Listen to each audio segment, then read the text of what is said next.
Good morning বন্ধুরা, modest মামার blog ভিডিওতে আপনাদের সবাইকে স্বাগত। আশা করি আপনারা সবাই ভালো আছেন, আমরাও খুব ভালো আছি।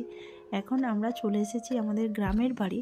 আর গ্রামের বাড়ির পাশাপাশি আছে মঠ, চণ্ডীপুর একটা জায়গা আছে, ওখানে একটা বেশ সুন্দর মঠ আছে। আর ওই মঠে খুব সুন্দর করে ফুলের বাগান করা হয়, যেটা দেখতে কিন্তু খুব ভালো লাগে। সেই জন্য আজকে কর্তামশাইকে অনেক পটিয়ে নিয়ে এসেছি। কিন্তু কি বলবো, আমাদের দুর্ভাগ্যই বলতে পারো। ঢুকেছি, জাস্ট 2-3 মিনিট হয়েছে, একটু জাস্ট বাগানটা ঘুরেছি, সঙ্গে সঙ্গে ওনাদের লোকেরা বলছে যে এখন আমাদের গেট বন্ধ করে দেওয়া হবে, আবার মঠ 4:30টায় খোলা হবে, তখন দেখতে পাবে। মানে 12টা বাজলে গেট বন্ধ করে দেয়, 4:30টায় আবার খোলা হয়। আমার শুনেই না মনটা কেমন খারাপ হয়ে গেছিলো। অনেক আশা করে অনেকটা দূর থেকেই এসেছি এখানে মঠ দেখার জন্য, কিন্তু আর সুযোগ হলো না।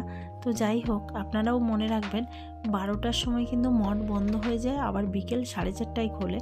তো যারা যারা এখানে চণ্ডীপুরের মঠে আসবেন অবশ্যই 12টার আগে আসবেন, না হলে বিকেলবেলা আসবেন, তাহলে খুব সুন্দর দেখতে পাবেন।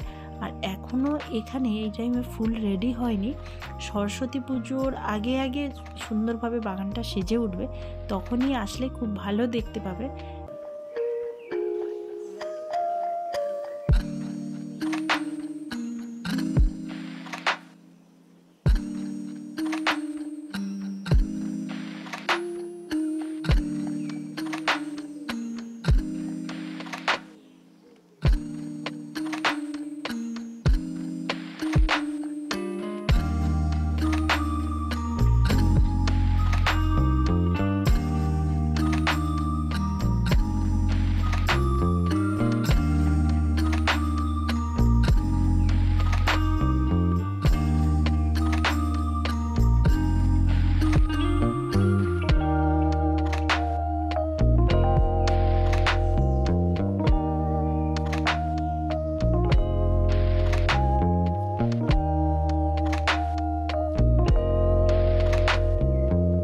ওনারা বারবার করে ডাকছিল, যেহেতু গেটটা বন্ধ করে দেবে, আর আমরাই ছিলাম লাস্ট পার্সেন্ট, তাই ভিডিও আর সেরকমভাবে করতে পারিনি। যেটুকু করতে পেরেছি একদম তাড়াতাড়িভাবে কভার করেছি, তাতেও অনেক বকা শুনেছি। ওনাদের যেহেতু গেট বন্ধ করে দেবে না, তাই বারবার ডাকছিল, তো সেরকমভাবে দেখাতে পারিনি।